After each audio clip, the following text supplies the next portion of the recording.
नमस्कार, श्रेया किचनमध्ये तुमचं स्वागत आहे। मी बनवणार आहे आज ठेचा वडापाव। त्यासाठी लागणारे साहित्य: हिरव्या मिरच्या, शेंगदाणे, उकडलेले बटाटे, लसूण, कोथिंबीर, जिरं, बेसन, मीठ आणि पाव आणि हे चीज।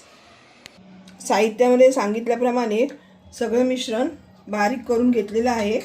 आता ते मी बटाट्यात एकजीव करते।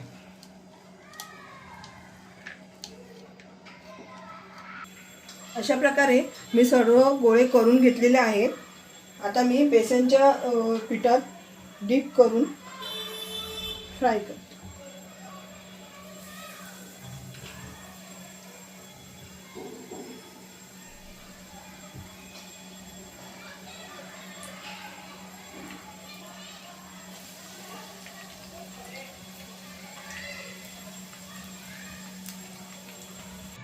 अशा प्रकारे आपला ठेचा वडापाव तयार झाला आहे। तुम्ही पण करा आणि मला सांगा कसा झाला आहे ते। थँक्यू।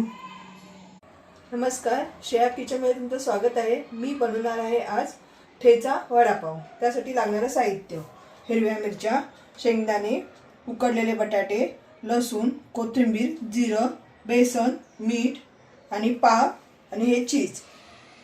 साहित्यामध्ये सांगितल्याप्रमाणे सगळं मिश्रण बारीक करून घेतलेलं आहे। आता ते मी बटाट्यात एकजीव करते।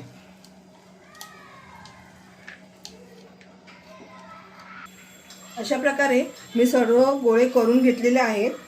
आता मी बेसनच्या पिठात डीप करून फ्राय करते।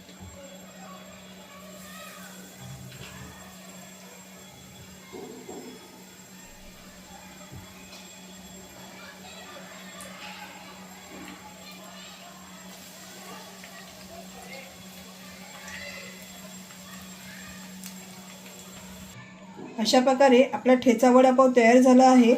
तुम्ही पण करा आणि मला सांगा कसा झाला आहे ते। थँक्यू।